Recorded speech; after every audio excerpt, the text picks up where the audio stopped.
In this video, I'm going to show you how to fix MoneyGram Identity Verification Failed issue quickly and easily.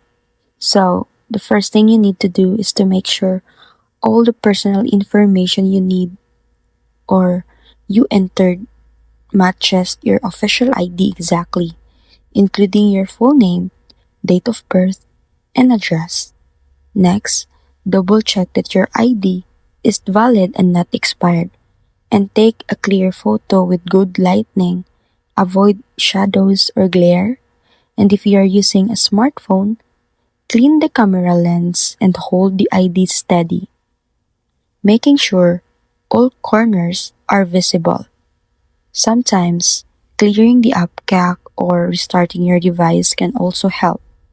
After that, upload the documents again and wait for the confirmation email from the MoneyGram.